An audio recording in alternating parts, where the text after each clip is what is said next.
दर्शकों, खबरों की खबर कार्यक्रम में आपका एक बार फिर से स्वागत है। शुरुआत करते हैं देश दुनिया की कुछ खास खबरों के साथ। दुनिया के 25 फेवरेट टूरिस्ट डेस्टिनेशन में भारत के 3 शहरों ने भी मारी बाजी। ट्रैवलर्स चॉइस अवार्ड 2021 की सूची में उदयपुर, जयपुर और नई दिल्ली हुए शामिल। पटना में एक शख्स को शराब पीकर हुड़दंग करने से सब इंस्पेक्टर ने रोका तो बदमाशों ने सब इंस्पेक्टर को ही मार दी गोली, जिसके बाद घायल अवस्था में उन्हें देर रात अस्पताल में करवाया गया भर्ती। लोकतंत्र की मांग करने पर चाइना की कार्रवाई के डर से हजारों नागरिकों ने छोड़ा हांगकांग। अभिव्यक्ति की आजादी को हवाला देते हुए पहुंचे यूनाइटेड किंगडम। ट्रैक्टर रैली में किसान की मौत पर ट्वीट को लेकर अखबार के एडिटर के खिलाफ हुआ केस दर्ज। साथ ही दिल्ली पुलिस ने पत्रकार मनदीप पुनिया को किया गिरफ्तार। मजिस्ट्रेट के सामने पेशी के बाद भेजे गए तिहाड़। 25,000 का निजी मुचकला भरने के बाद मिली जमानत। प्रधानमंत्री नरेंद्र मोदी ने मुरादाबाद में हुई दुखद दुर्घटना में मृतकों के परिजनों को PMNRF से 2-2 लाख रुपए और गंभीर रूप से घायल लोगों को 50-50 हजार रुपए की अनुग्रह राशि दिए जाने को दी मंजूरी। देश में पहली बार होगी डिजिटल जनगणना। बजट में इसके लिए किया गया 3,750 करोड़ का ऐलान।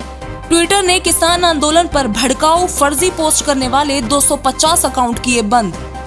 बजट 2021 में पेट्रोल डीजल पर लगाया गया कृषि सेस। पेट्रोल पर 2.5 रुपए प्रति लीटर और डीजल पर 4 रुपए प्रति लीटर कृषि सेस लगाने का लिया गया निर्णय। 1 फरवरी को वित्त मंत्री निर्मला सीतारमण ने साल 2021 से 2022 के लिए जारी किया बजट। प्रधानमंत्री नरेंद्र मोदी बोले, आत्मविश्वास बढ़ाने वाला बजट लाएगा सकारात्मक बदलाव। लाल किला अनिश्चित काल के लिए किया गया बंद। बर्ड फ्लू की वजह से लिया गया फैसला। किसानों को रोकने के लिए कंटीली तार, नुकीली कीलें, सीमेंट के हैवी बैरिकेड, 10 फीट गहरे गड्ढे और 12 से 13 लेयर की प्रोटेक्शन से जतन कर किया जा रहा है बंदोबस्त। भारतवंशी भव्य लाल बनी नासा की कार्यकारी चीफ। अब बाइडेन प्रशासन के अंतर्गत एजेंसी में परिवर्तन संबंधित कार्यों का करेगी नियंत्रण।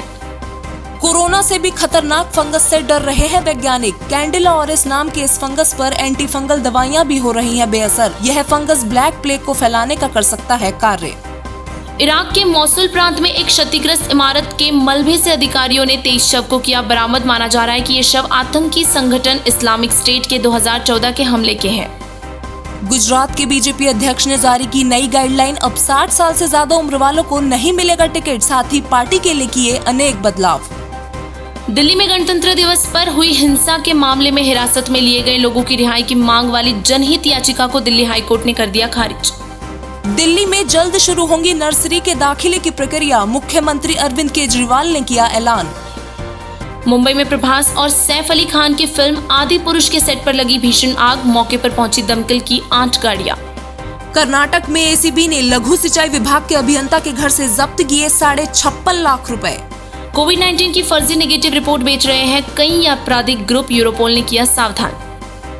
साल 2020 में 30 लाख से कम विदेशी पर्यटकों ने किया भारत का दौरा। पर्यटन मंत्री ने सांसद में दी जानकारी।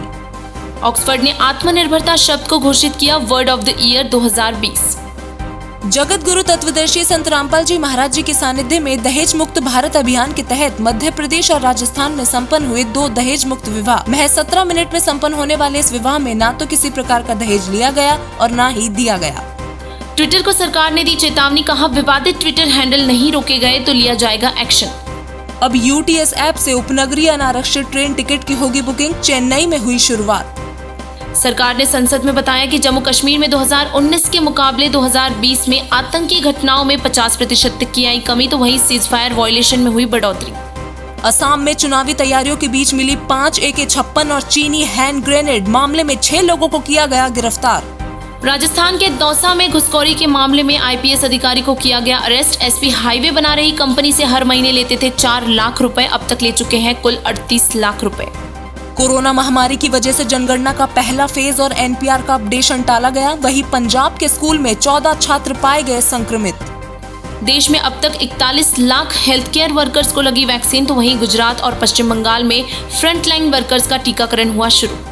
म्यांमार में तख्ता पलट होने के बाद सेना ने लिया नियंत्रण, जिसके बाद अब तक आंग सान सू की समेत 26 नेता को किया जा चुका है गिरफ्तार। वर्तमान समय में समाज शिक्षित होने के बाद भी दहेज जैसे अपराध का बढ़ावा दिन प्रतिदिन हो रहा है और इस कुरीति के खिलाफत में कानून बनने के बाद भी दहेज प्रथा को समाज से खत्म नहीं किया जा पा रहा है। तो वहीं दूसरी तरफ मात्र 17 मिनट में संत रामपाल जी महाराज जी के सानिध्य से, उनकी शिक्षा से इस दहेज रूपी कीटनाशक का हमेशा के लिए खात्मा किया जा रहा है। संत रामपाल जी महाराज जी के सानिध्य में हर साल हजारों जोड़े जोड़े दहेज रहित विवाह करते हैं और इस कड़ी में आज सतलोक आश्रम रोहतक में सोनिया पुत्री बलजीत निवासी बरवाला जिला हिसार की शादी जल्दी पुत्र रमेश निवासी जींद के साथ मात्र 17 मिनट में संपन्न हुई। इस विवाह में किसी भी प्रकार का शोर शराबा, नाच गाना, सजावट बनावट नहीं देखने को मिली। इस तरह के विवाह समाज में एक आदर्श स्थापित करते हैं और इस बात का गवाह बनते हैं कि संत रामपाल जी महाराज जी के वचन दिन प्रतिदिन प्रफुल्लित हो रहे हैं, जिसमें समाज एक नई दिशा की ओर बढ़ रहा है और साथ ही एक ऐसा समाज जिसमें किसी भी प्रकार की कोई बुराई का स्थान नहीं है।